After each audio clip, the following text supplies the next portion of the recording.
Abra sua Bíblia comigo, por gentileza, no livro de Apocalipse, capítulo 1. Apocalipse, capítulo 1.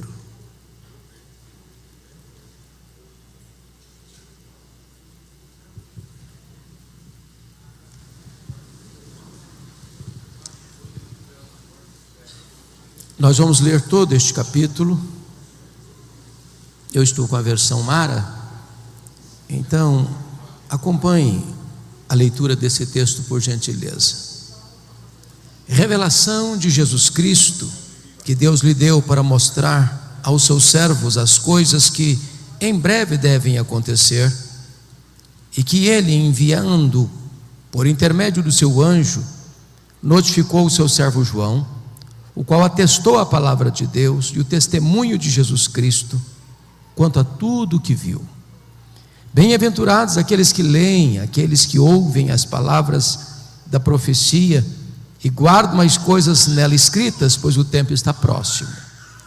João, mais 7 igrejas que se encontram na Ásia, graça e paz a vós outros, da parte daquele que é, que era e que há de vir, da parte dos 7 espíritos que se acham diante do seu trono, e da parte de Jesus Cristo, a fiel testemunha, o primogênito dos mortos e o soberano dos reis da terra, aquele que nos ama e pelo seu sangue nos libertou dos nossos pecados e nos constituiu reino, sacerdotes para o seu Deus e Pai. A ele a glória e o domínio pelos séculos dos séculos. Amém.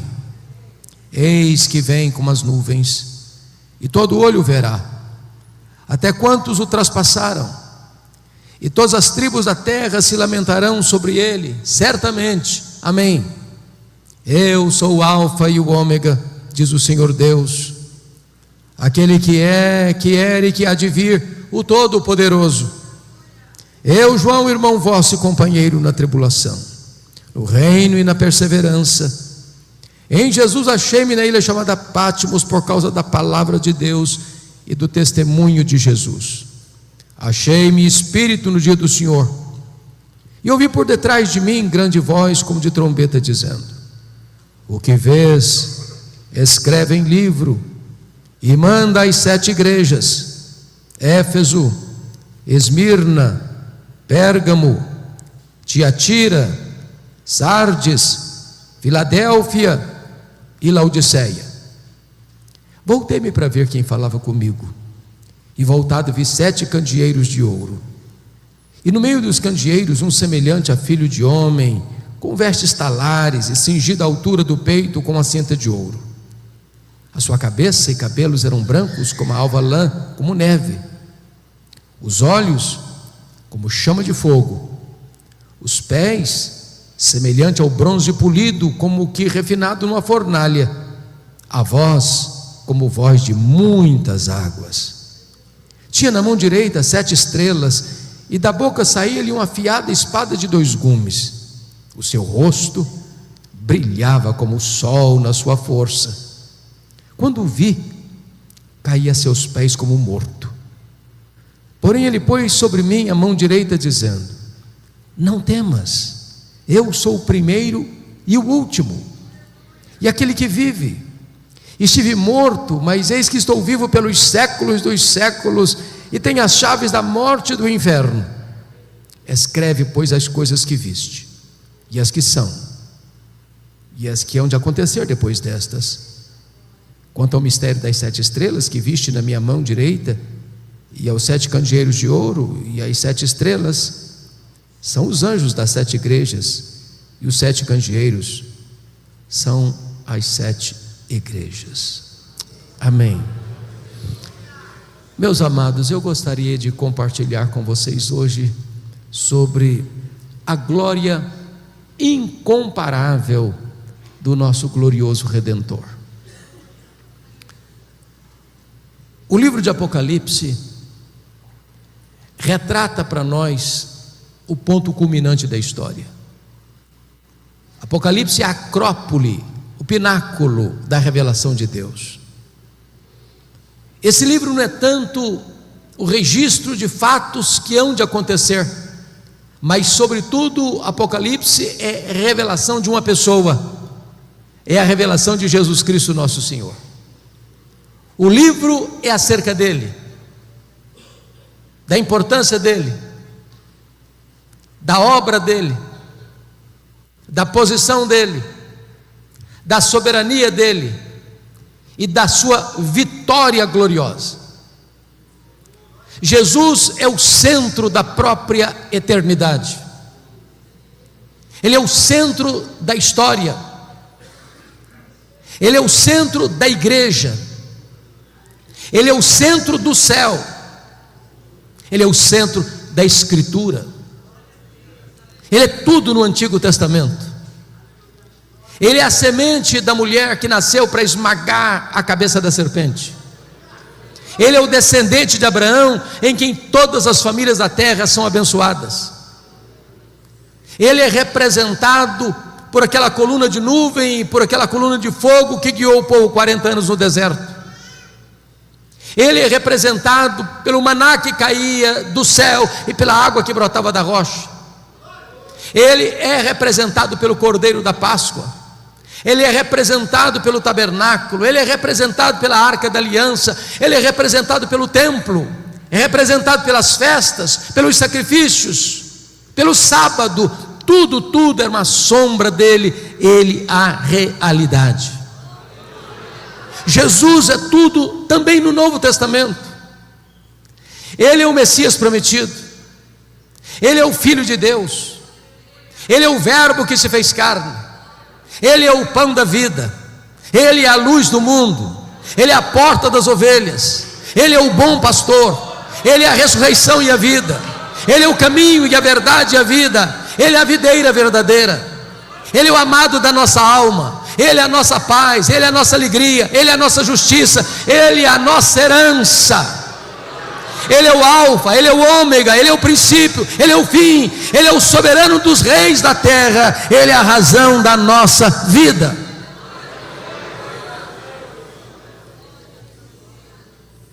Este livro apresenta-nos a revelação de Jesus, porque não há nenhuma causa mais poderosa para fortalecer um obreiro, para encorajar uma igreja, do que a consciência de quem é Jesus e a importância de Jesus no nosso meio.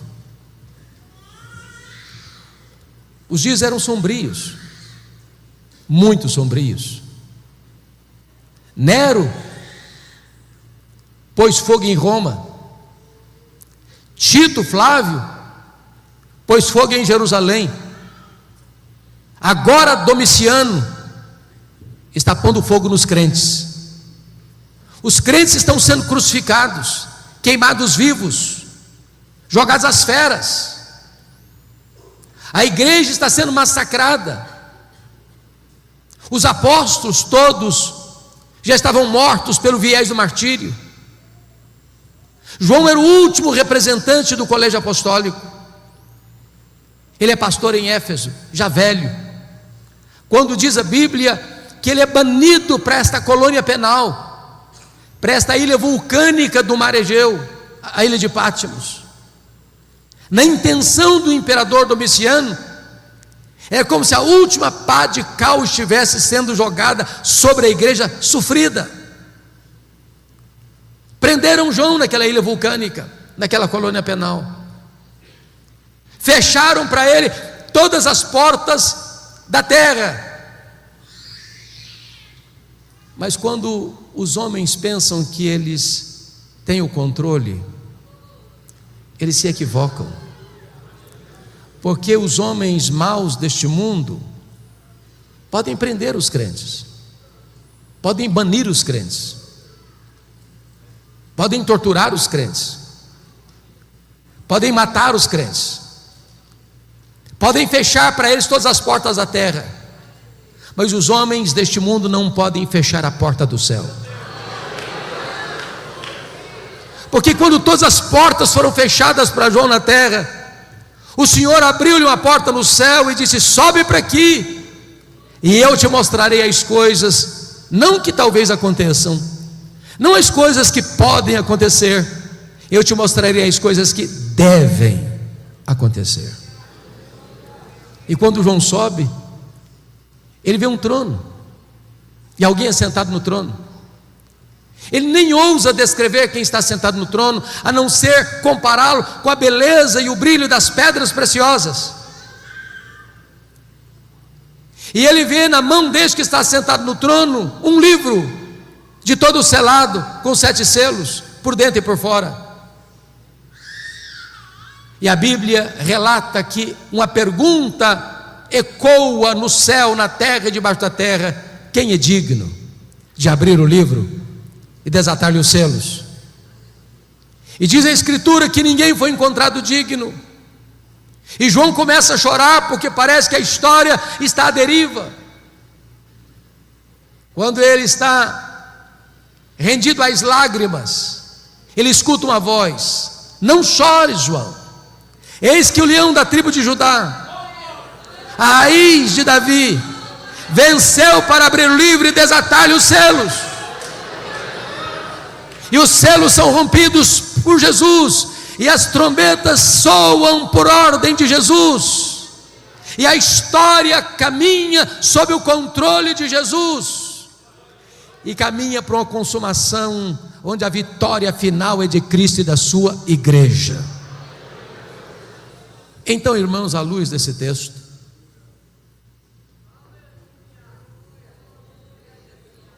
eu gostaria de trazer 3 verdades para a nossa reflexão e ensino nesta noite. Em primeiro lugar, a grandeza incomparável da pessoa de Jesus.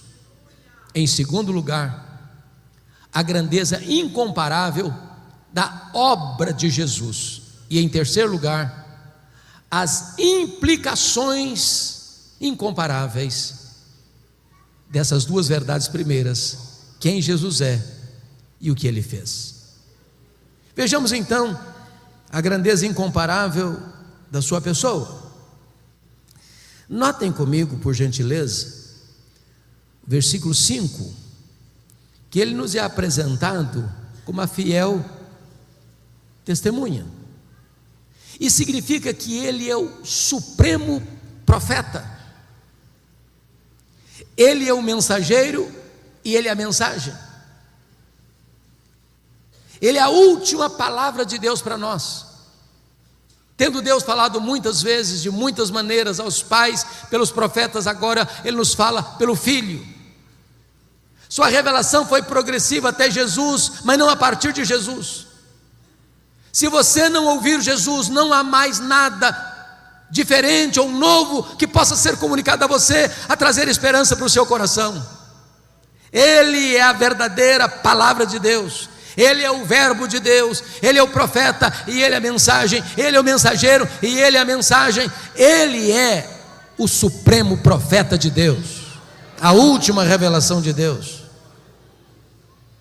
Mas você vai notar comigo que no versículo de número 5, ele nos é apresentado como primogênito dos mortos e o soberano dos reis da terra, e ele aqui é o sumo sacerdote, porque ele é o sacerdote e é o sacrifício, ele é o ofertante e ele é a oferta, ele é aquele que está à direita de Deus Pai e intercede por nós, ele é aquele que defende a sua causa diante de Deus, ele é o advogado, o justo. É por isso que a Bíblia diz que nenhuma condenação pode sobrevir sobre a sua vida, porque a Bíblia pergunta assim: quem tentará acusação contra os eleitos de Deus? É Deus quem os justifica.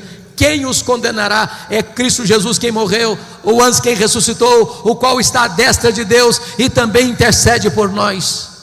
Nas horas de angústias da sua vida, nas horas de aperto do seu coração, se você gritar por socorro, esse sumo sacerdote se levanta para estar ao seu lado, interceder por você e colocar sua causa diante de Deus.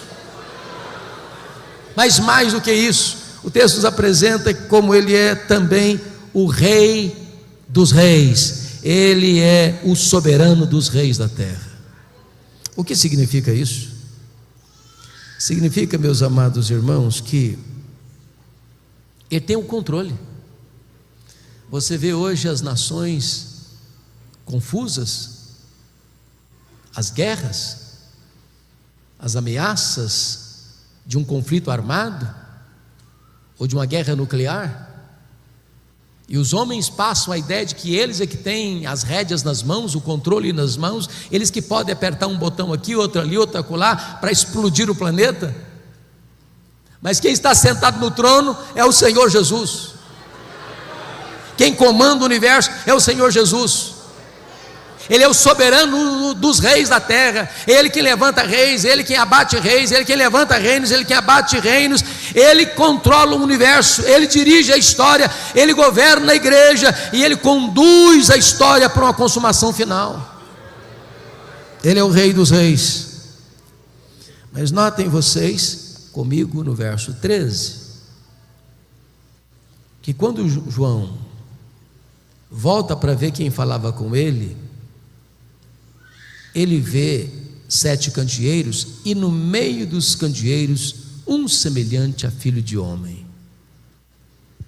Ele é o profeta, ele é o sacerdote, ele é o rei, e ele é onipresente, porque ele está no meio das igrejas, aqui no Brasil, lá no Japão, lá na América, lá na África, lá na Ásia, ao mesmo tempo.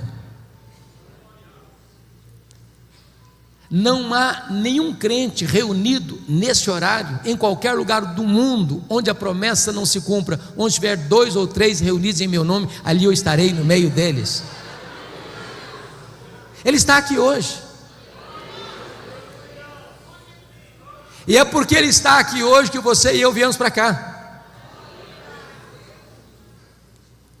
Ele é a razão dessa igreja existir.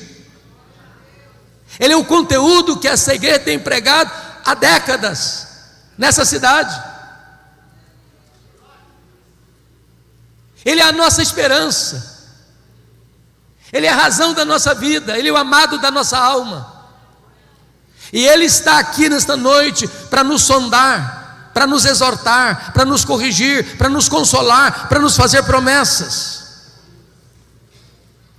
Agora notem comigo, amados, que quando João vai descrevê-lo, além de descrever a sua onipresença, ele vai descrever também que ele é eterno. Confira comigo o versículo 14: a sua cabeça e cabelos eram brancos como a alva lã, como neve. Significa que ele é eterno, ele é o Pai da eternidade, ele preexiste ao tempo, ele preexiste à história, ele preexiste ao princípio. Antes que houvesse mundo, ele já existia. Ele não deriva sua glória da criação. Se Ele não tivesse criado os céus e a terra, Ele era completo em si mesmo, satisfeito em si mesmo, perfeito em si mesmo. Ele é eterno. O tempo não o colhe de surpresa. A história que vem e que consumará não fecha a sua compreensão do tempo, porque Ele está para além do tempo. Ele é eterno. Ele não é pego de surpresa. Ele não está lá no céu esfregando as mãos, ansioso, sem saber o que vai fazer diante dessa conjuntura atual. Mas notem mais, versículo 14: Ele não apenas é onipresente, Ele não apenas é eterno. Versículo 14 diz que Ele é também onisciente. Os seus olhos são como chama de fogo. Ele tudo sabe, Ele a tudo vê, Ele a todos sonda. É por isso que Ele se dirige às igrejas da Ásia, e para 5 delas Ele diz: eu conheço as tuas obras. É por isso que Ele disse à igreja de Pérgamo: eu conheço o lugar onde tu habitas, onde está o trono de Satanás. É por isso que Ele diz à igreja de Esmirna: eu conheço a tua tribulação e a tua pobreza. Ele conhece o seu futuro, Ele conhece o seu passado, Ele conhece o seu presente, Ele sabe quem é você, Ele sabe o que você pensa, Ele sabe o que você fala, Ele sabe o que você faz, Ele sabe o que você pensa. Nada pode ficar oculto aos olhos daquele que tem, às vistas daquele que tem os olhos como chamas de fogo. Ele é onisciente. Mas veja comigo, versículo 15: os pés semelhante a bronze polido, como que refinado numa fornalha. O que significa isso? Significa que ele é onipotente. Essa é uma figura de linguagem para dizer que se os seus pés são como bronze polido, como que refinado numa fornalha, ninguém resiste ao seu poder. Na linguagem do profeta Daniel, capítulo 2, que é uma das figuras mais incríveis da Bíblia, daquele sonho de Nabucodonosor, daquela grande estátua, cabeça de ouro, braços de prata, peitoral de prata,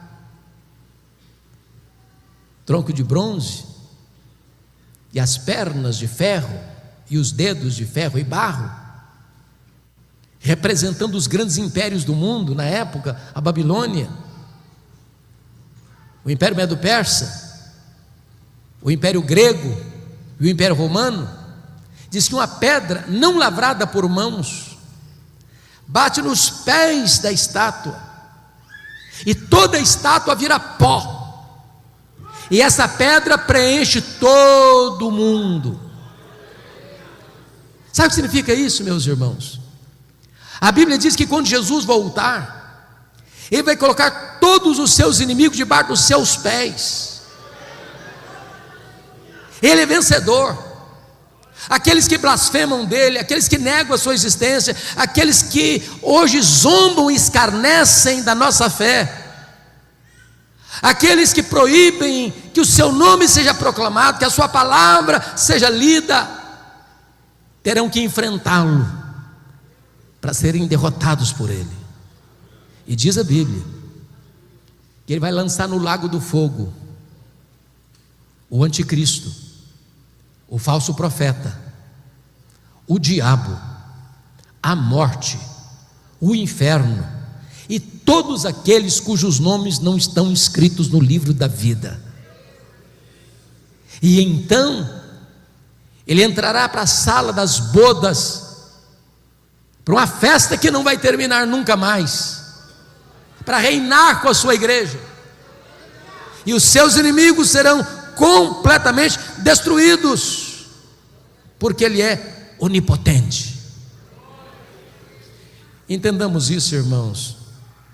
Ninguém pode prevalecer contra Jesus. Quando você vê o ímpio hoje estufando o peito e arrogantemente insurgindo-se contra Jesus, Jesus só está dando corda, está dando corda, está dando corda. Na hora que a corda puxar, o ímpio não tem amparo nenhum.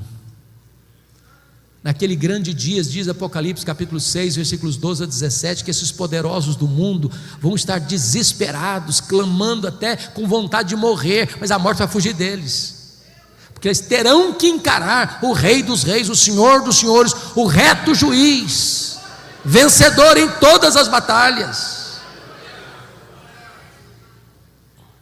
Eu pergunto a vocês: onde estão os reinos deste mundo com tanto poder?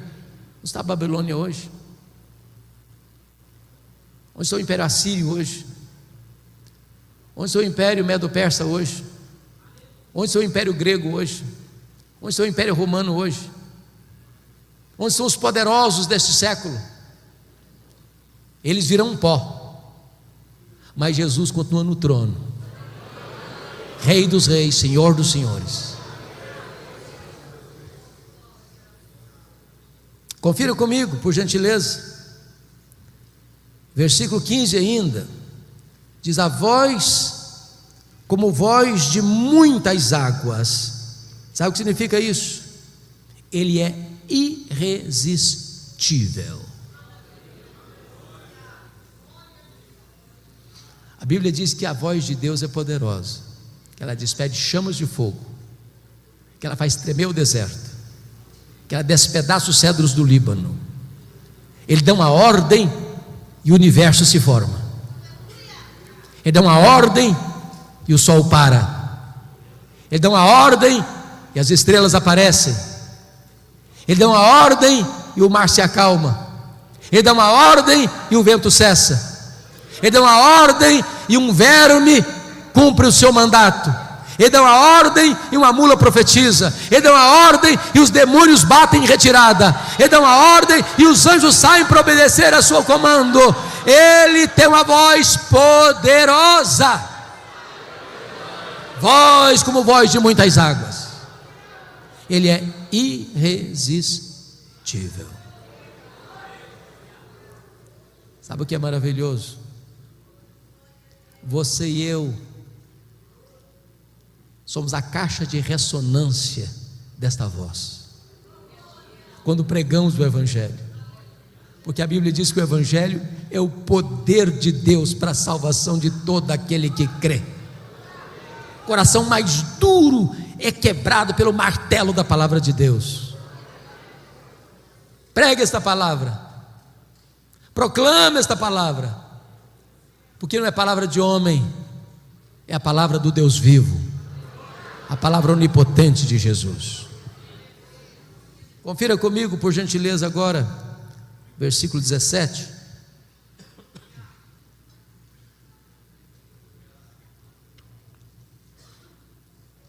Vejam, por gentileza.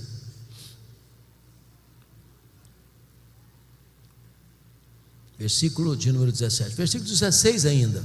O 16 ainda, no finalzinho. Diz o versículo 16: na sua mão tinha na sua mão direita 7 estrelas, e da sua boca saía-lhe uma afiada espada de 2 gumes. Aqui eu quero destacar que ele é vitorioso. Se vocês lerem com atenção, vão perceber que no grande dia final, na batalha final, não acontecerá lá uma batalha de conflagração de carros, tanques de guerra. A única arma que vai ser acionada é a espada que sai da boca do Cordeiro.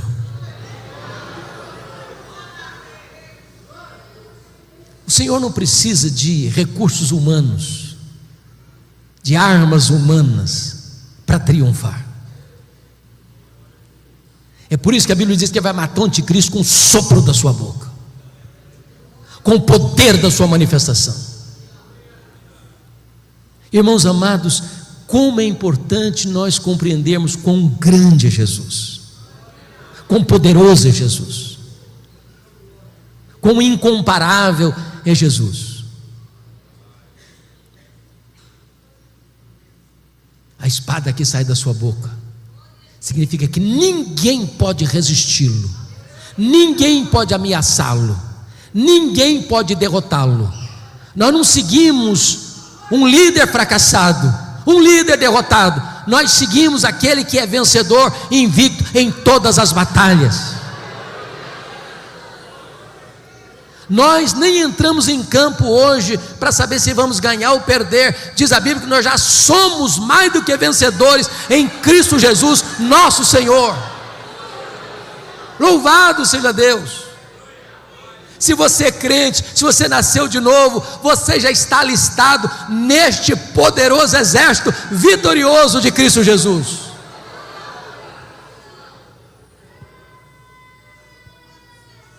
Mas notem comigo, o versículo 16 ainda diz: e o seu rosto brilhava como o sol na sua força. Oh, meus amados irmãos, aqui ele é o Cristo glorioso. Eu acho isso maravilhoso, sabe por quê? Porque a visão que João tem agora não é mais daquele Cristo do Getsêmani, sangrando, coberto de lágrimas, prostrado com o rosto no chão. A visão que João tem agora não é daquele Cristo cuspido e esbordoado do sinédrio judaico. A visão que João tem agora não é daquele Cristo espancado e vilipendiado do pretório romano. A visão que João tem agora não é daquele Cristo exangue que caminha trôpego debaixo do lenho maldito, pelas ruas apinhadas de uma cidade ensandecida. A visão que João tem agora daquele Cristo suspenso entre a terra e os céus, pregado naquele lenho maldito, não. Ele tem a visão do Cristo vitorioso. O seu rosto brilha como o sol na sua força. E notem que João era o discípulo mais próximo de Jesus, mas ele está diante da glória do Cordeiro, do Cristo vencedor, do Cristo vitorioso. Mas, finalmente, examinando o primeiro ponto, a grandeza incomparável da pessoa de Jesus, confira comigo, por favor, versículos 17 e 18. Quando o vi, caí a seus pés como morto. Porém ele pôs sobre mim a mão direita, dizendo: não tenhas medo, eu sou o primeiro e o último, e aquele que vive. Estive morto, mas eis que estou vivo pelos séculos dos séculos, e tenho as chaves da morte e do inferno. Primeiramente, ele aqui é conquistador. Ele entrou nas entranhas da morte, ele arrancou o aguilhão da morte, ele matou a morte, ele inaugurou a imortalidade e ressurgiu vitoriosamente. Agora ele é a ressurreição e a vida. Ele conquistou a morte, ele matou a morte, e agora você e eu podemos dizer para a morte: onde está a morte, a tua vitória? Onde está a morte, o teu aguilhão? Tragada foi a morte pela vitória. Agora, morrer para o crente não é um desastre mais. Para mim o viver é Cristo e o morrer é lucro. Para mim morrer é deixar o corpo e habitar com o Senhor. Para mim morrer é deixar aqui este corpo e habitar com o Senhor, o que é incomparavelmente melhor. Mas ele não é apenas o conquistador, finalmente ele é o restaurador. João está prostrado como um morto. Ele diz: ô João, não fica com medo não, eu sou o primeiro, eu sou o último, João, eu sou o alfa, eu sou o ômega. Ô João, eu já estive morto, mas eu estou vivo pelos séculos dos séculos, e eu tenho as chaves da morte e do inferno. Nós não viemos aqui nesta noite adorar o Cristo que esteve vivo e está morto. Nós viemos adorar o Cristo que esteve morto e está vivo, e vivo pelos séculos dos séculos. Esta é a grandeza incomparável da pessoa de Jesus. Veremos agora o segundo ponto, que é a grandeza incomparável da obra de Jesus. Por favor, olhe comigo o versículo 5, parte B. Aquele que nos ama e pelo seu sangue nos libertou dos nossos pecados. Em primeiro lugar, ele ama a igreja. E vejam vocês que o verbo está no presente do indicativo, não está no passado. Ele não apenas nos amou, ele nos ama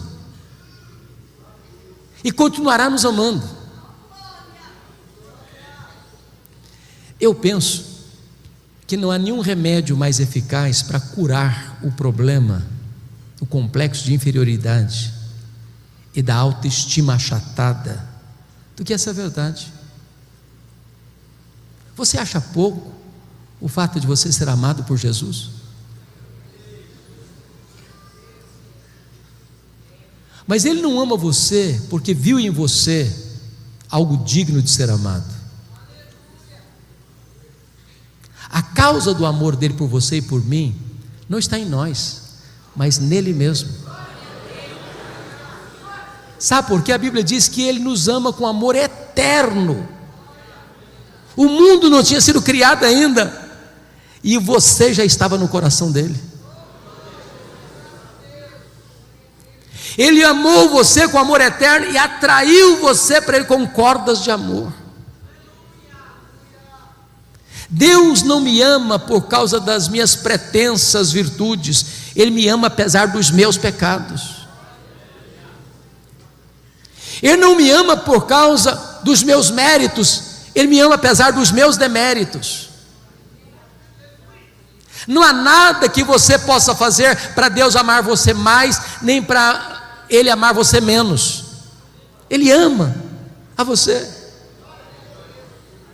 Talvez você entrou aqui hoje abatido, triste, talvez você se sentindo a última pessoa do universo, talvez você entrou aqui hoje com essa autoestima lá no chão. Eu quero dizer para você que Jesus ama você, que Jesus ama você, que Jesus ama você, que Jesus ama você. Você tem valor para Ele, você é importante para Ele.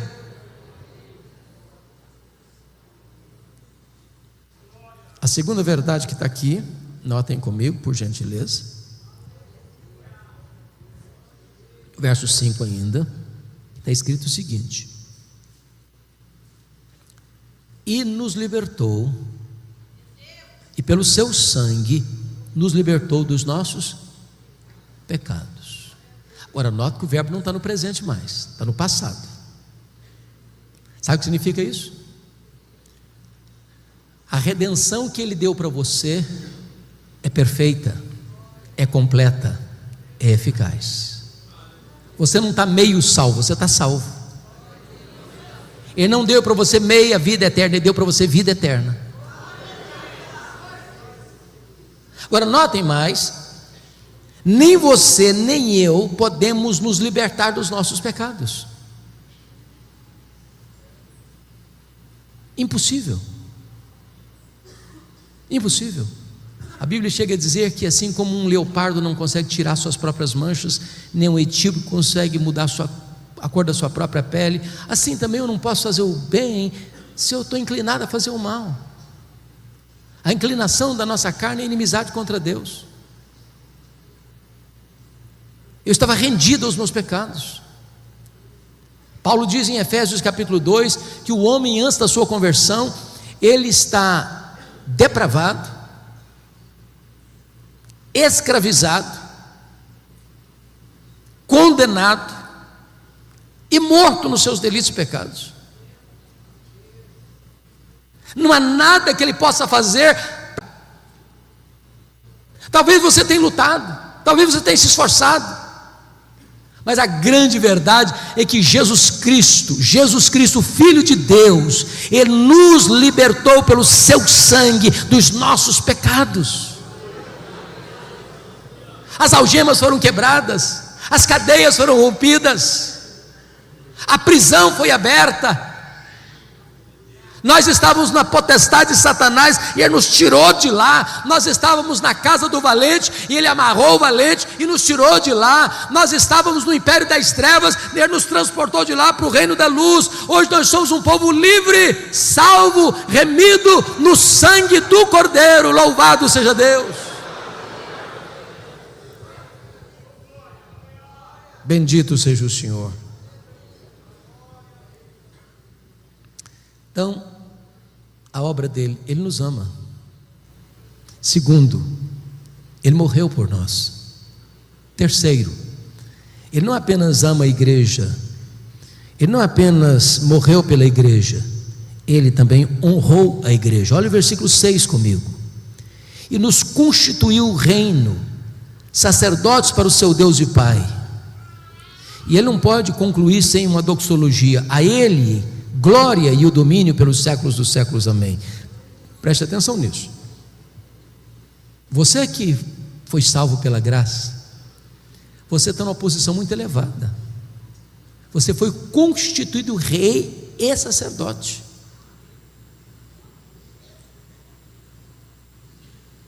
Talvez você aspire a algumas posições que algumas pessoas ocupam neste mundo, pois eu posso lhe garantir que a posição mais honrosa que o mundo possa oferecer não é nada em comparação ao que você já tem. Você é rei e sacerdote. significa que agora você tem livre acesso à presença de Deus. Você não precisa de um intermediário mais para você falar com Deus. O véu já está rasgado de cima a baixo. O novo e vivo caminho já foi aberto e franqueado para você. Eu estou estudando, pastor Samuel, o livro de Esther, e é curioso que na história lá de Esther, o rei Assuero, conhecido por Xerxes I, ninguém podia entrar lá na sala do trono dele sem ser convidado, nem a rainha. Se uma pessoa entrasse sem ser convidado, ele podia matar a pessoa, dar uma ordem sumária para a pessoa ser executada. Eu quero dizer para você que o Rei dos Reis está franqueando para você a sala do trono. Você pode entrar a hora que você quiser, de onde você estiver, como você estiver, e Ele vai acolher você, Ele vai receber você, Ele vai abraçar você, Ele vai dar as boas-vindas a você, porque agora você tem livre acesso à presença de Deus.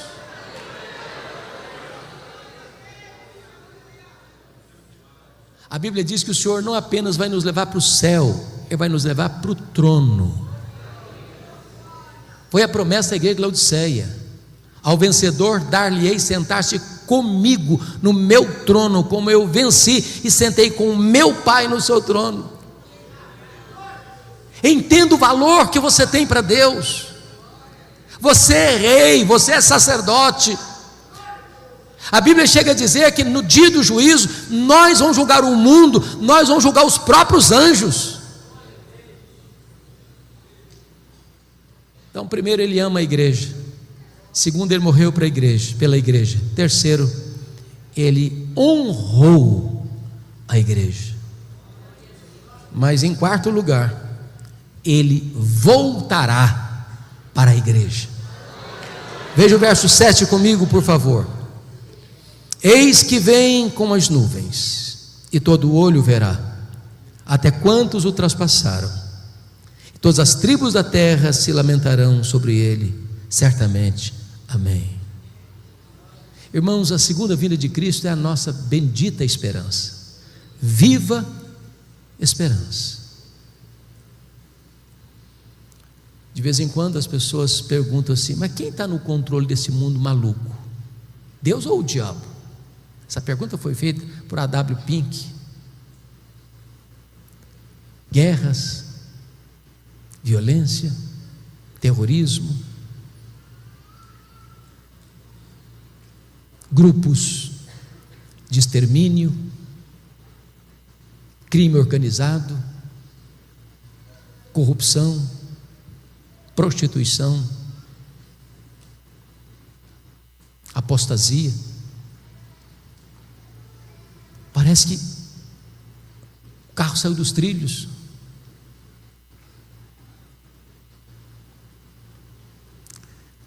Mas eu quero dizer para você que a história não é um caminhão sem freio ladeira abaixo.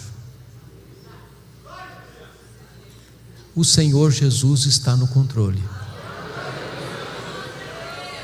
E Ele não nos deixou enganados sobre o que haveria de acontecer. Ele já nos deu as pistas, já nos deu os sinais. E quando os homens acharem que eles estão no controle, ou que o mal está prevalecendo, Ele voltará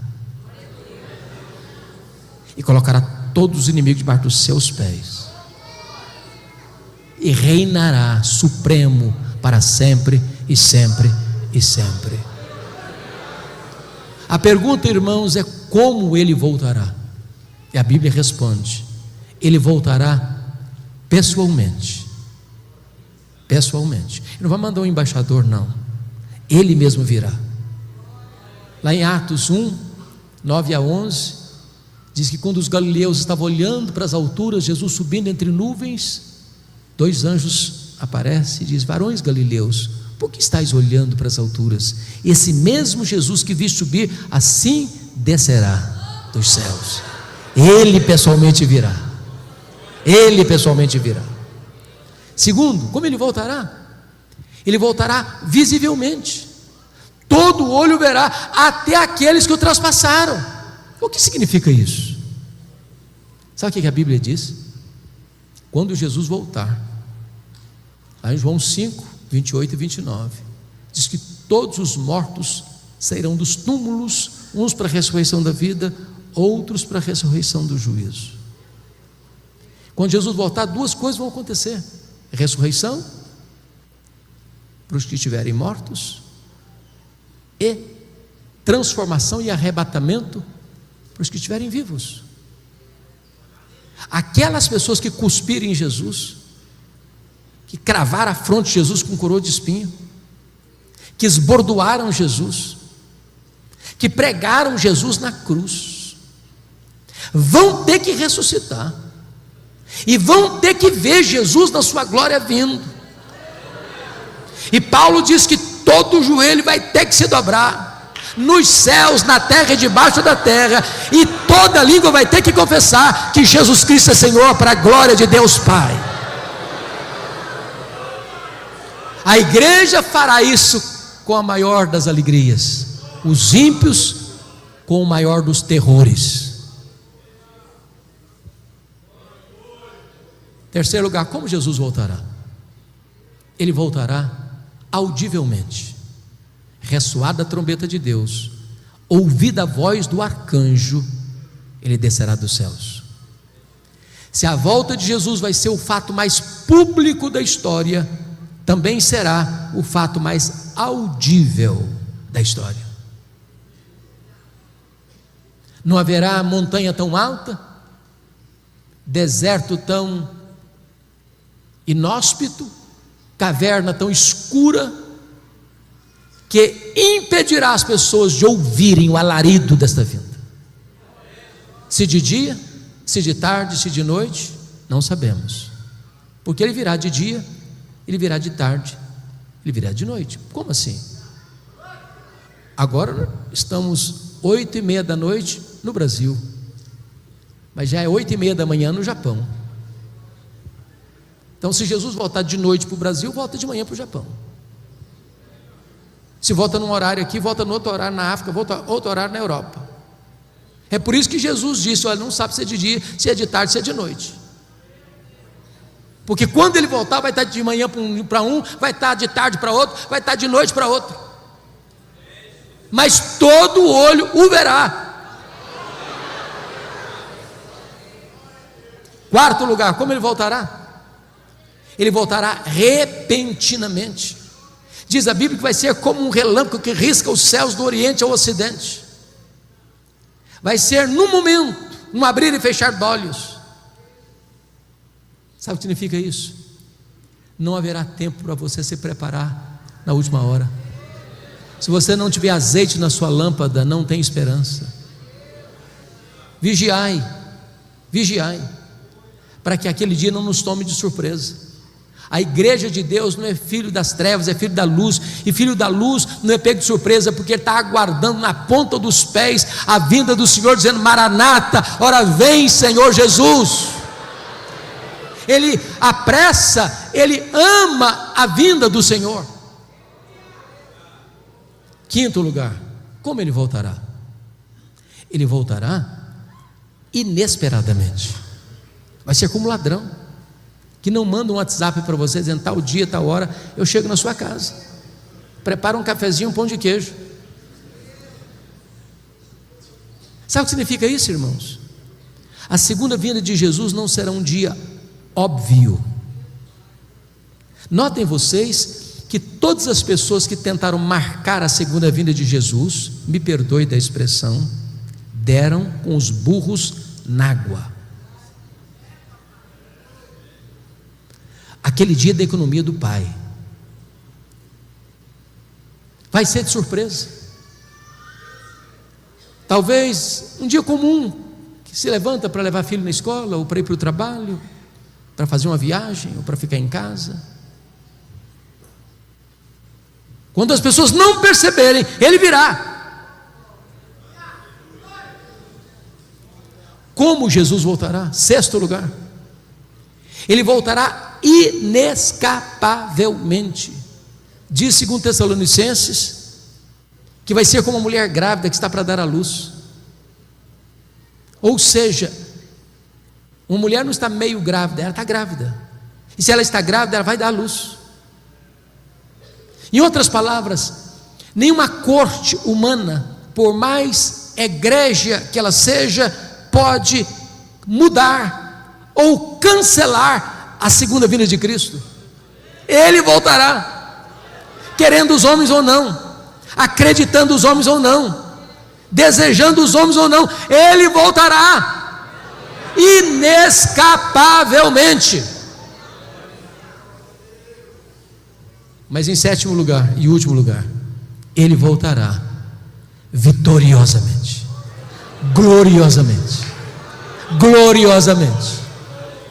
Diz a Bíblia que ele não vem mais humilde, montado num jumentinho, numa linguagem bíblica da época, ele vem montado num cavalo, colocando na sua coxa Rei dos Reis e Senhor dos Senhores, e ele virá em grande glória. As nuvens serão, meus amados irmãos, a sua carruagem, os anjos a sua escolta, o arcanjo o seu arauto, e os santos o seu glorioso cortejo, e ele virá com muito poder e glória. Louvado seja o Senhor.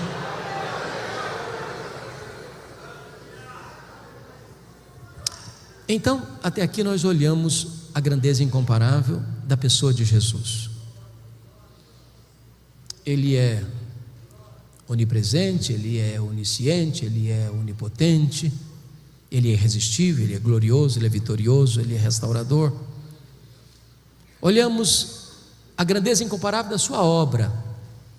Ele ama a igreja, Ele morreu pela igreja, Ele exaltou a igreja e Ele voltará para a igreja. Agora, em último lugar, terceiro e último lugar, vamos ver a grandeza incomparável das implicações dessas duas verdades. Primeira implicação: não precisamos então ter medo da vida. Tem muita gente com medo da vida. Tem muita gente não querendo acordar. Tem muita gente flertando até com suicídio. Tem muita gente que gostaria de dormir sem data para levantar. Eu quero dizer para você, meu amado, que você não precisa ter medo da vida. Preste atenção no contexto. Por que João está nessa ilha? Do ponto de vista humano. Do ponto de vista humano, ele está lá porque o imperador Domiciano o mandou para lá como um prisioneiro, numa ilha penal, numa colônia penal, numa prisão de segurança máxima, para trabalhos forçados. Ele já era um homem velho. Ele foi para lá porque está sendo perseguido. Seus pares, os apóstolos, já estão mortos. Os seus irmãos estão sendo queimados vivos, crucificados, jogados às feras. Do ponto de vista humano, o mal está prevalecendo, a igreja está sufocada. Mas o que ele vai entender? Veja comigo o versículo 9: achei-me na ilha chamada de Patmos por causa da palavra de Deus e do testemunho do Senhor Jesus. Ele está fazendo outra leitura. Então, não foi Domiciano que me mandou para cá, não.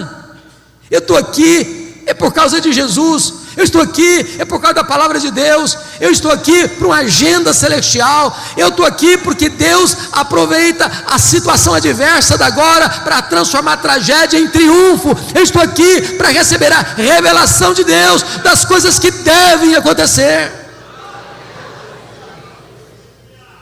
Quem está no controle é Deus. Deus transforma a ilha de Patmos na porta do céu. Deus transforma a tragédia em triunfo.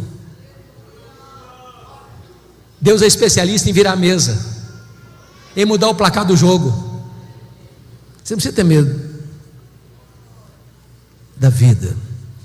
Me permita dizer isso, meus amados irmãos: a igreja de Deus é indestrutível.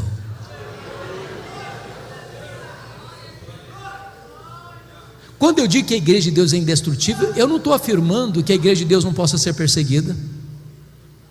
Eu não estou afirmando que a igreja de Deus não possa sofrer sanções penais. Eu não estou dizendo que a igreja não possa sofrer martírio. Apocalipse capítulo 12, versículo 11 diz que a igreja vence o diabo com a palavra do testemunho e com o sangue do Cordeiro. Testemunha aqui é martiria. Ou seja, quando o perseguidor vem e prende um crente, maltrata um crente, e põe o crente contra a parede, diz: ou você nega Jesus, ou eu te prendo, ou eu te bato, ou eu te mato. E o crente diz: eu prefiro morrer do que negar o meu Senhor. Ele morre, mas com a sua morte ele vence. Ele é mais do que vencedor. Ninguém pode derrotar a igreja do Deus vivo. Você precisa ter medo da vida, porque a Bíblia diz que Jesus está vivo pelos séculos dos séculos. Segundo lugar, segunda implicação: em virtude de quem Jesus é e do que Ele fez, não precisamos ter medo da morte. A Bíblia diz o seguinte: Jesus diz para João: João, não fique com medo não, João, eu sou o primeiro, eu sou o último. Eu estive morto, mas eu estou vivo, João, pelos séculos dos séculos. A Bíblia diz que a morte é o rei dos terrores, mas Jesus é o rei dos reis. Jesus entrou nas entranhas da morte, Ele arrancou o veneno da morte, arrancou o aguilhão da morte, matou a morte e ressuscitou. E agora Ele é a ressurreição e a vida. E agora Ele diz para você: se você crê em mim, você nunca morrerá eternamente.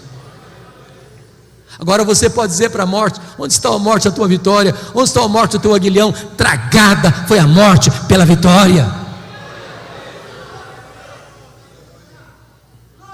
A morte não tem mais a última palavra. Jesus é o primogênito dos mortos, Ele é o primeiro da fila.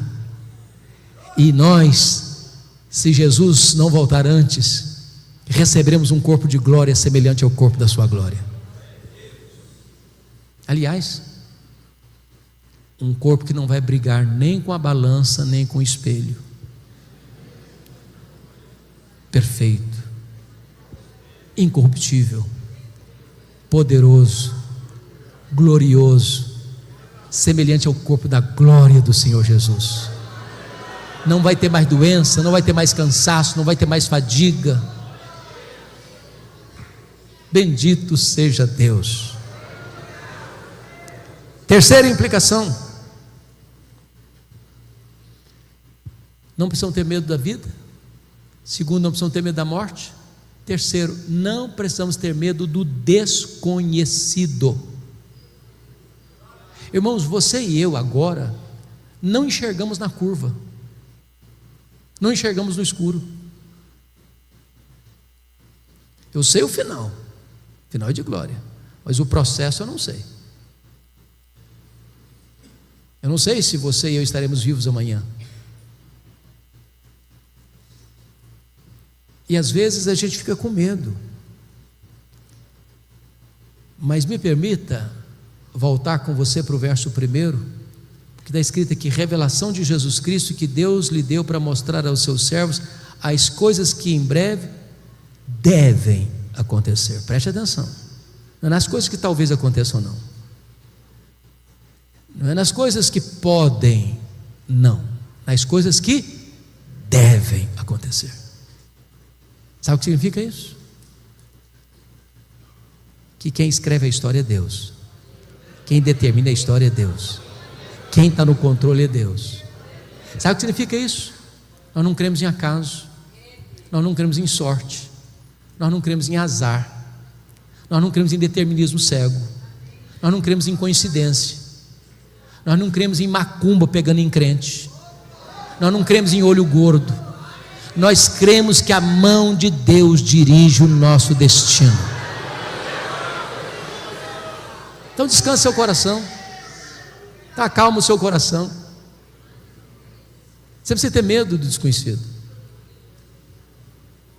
porque o plano de Deus é perfeito e não pode ser frustrado.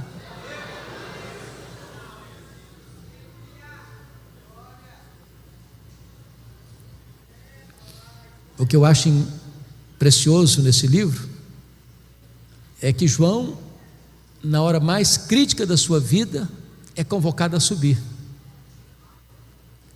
porque não é a terra que explica o céu, é o céu que explica a terra. O entendimento dos dramas da história não emanam da própria terra, não procede dos próprios homens, mas vem de cima, vem do céu, vem de Deus, vem do alto. E quando João sobe, o que ele vê é um trono, e quem está sentado no trono é quem governa. E ele vê o Cordeiro, que é o leão da tribo de Judá, a raiz de Davi,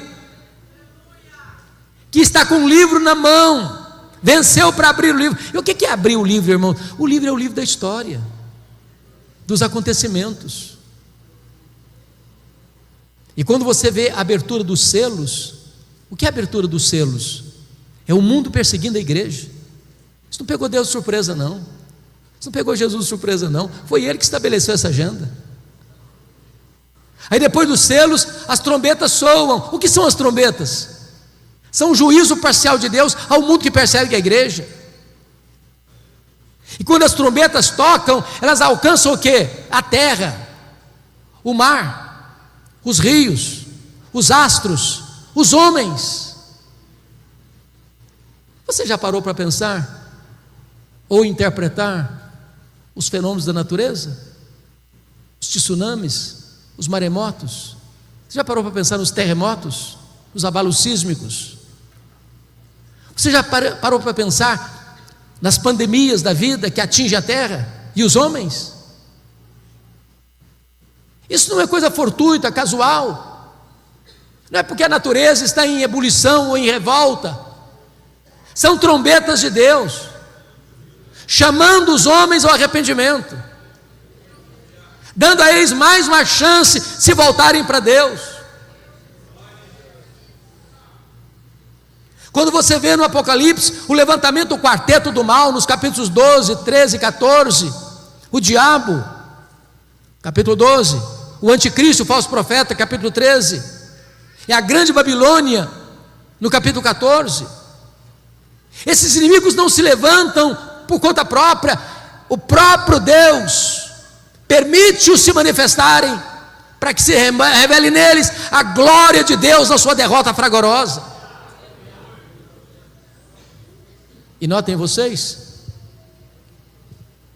que o diabo, como coordenador desta orquestra maligna, você vê o anticristo trazendo perseguição, você vê o falso profeta trazendo heresia, e você vê a grande Babilônia trazendo prostituição. Não são essas coisas que estão movendo o mundo hoje? Mas o Senhor vai pôr fim a toda esta corrente de maldade, porque quando as taças da ira de Deus são derramadas, capítulos 15 e 16, agora não tem mais juízo misturado com a misericórdia, agora a cólera de Deus chegou o grande dia do juízo. O que você vai ver em seguida? Capítulos 17, 18 e 19, a queda do quarteto do mal. 17 e 18, a queda da Babilônia. 19, a queda do anticristo, do falso profeta. Capítulo 20, a queda do diabo. No capítulo 20 ainda, a queda de quem mais? Da morte, do inferno, dos ímpios. E como é que o livro termina? O livro termina com a vitória retumbante, completa, final, cabal de Cristo e da sua igreja. Então você não precisa ter medo do desconhecido, porque o desconhecido é para nós, mas para Deus já está tudo decidido, controlado, resolvido. A vitória é de Cristo e da sua igreja.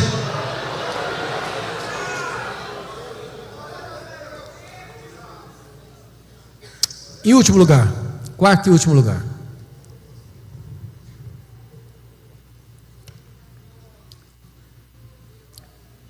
Porque Jesus é quem Ele é, e porque Ele fez o que Ele fez, então você e eu não precisamos ter medo da eternidade.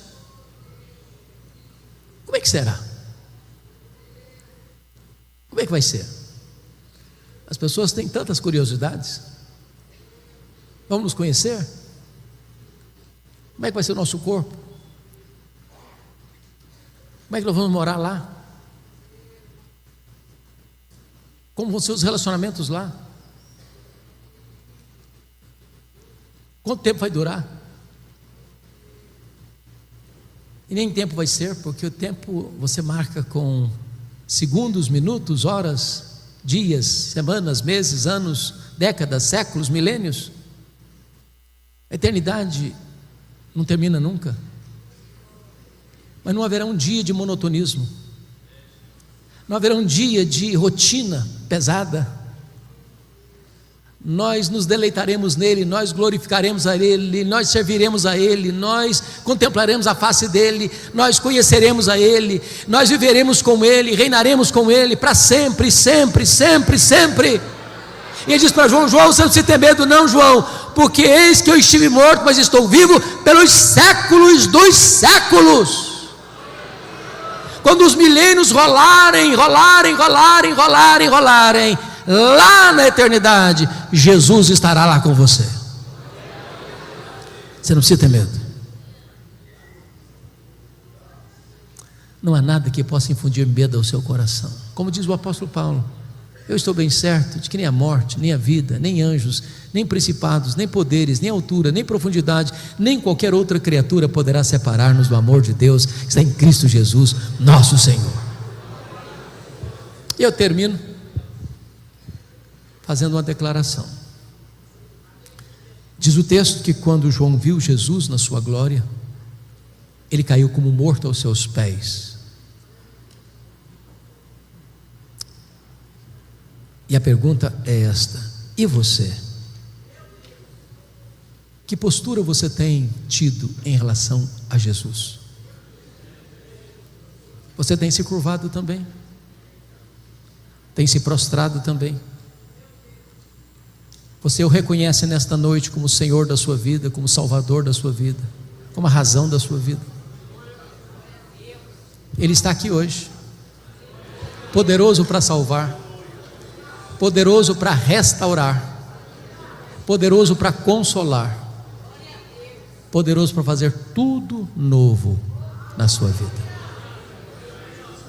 A Ele, o Rei da Glória, a Ele, o Alfa e o Ômega, a Ele, o soberano dos reis da terra, a honra, a glória e o louvor, agora e pelos séculos eternos. Amém.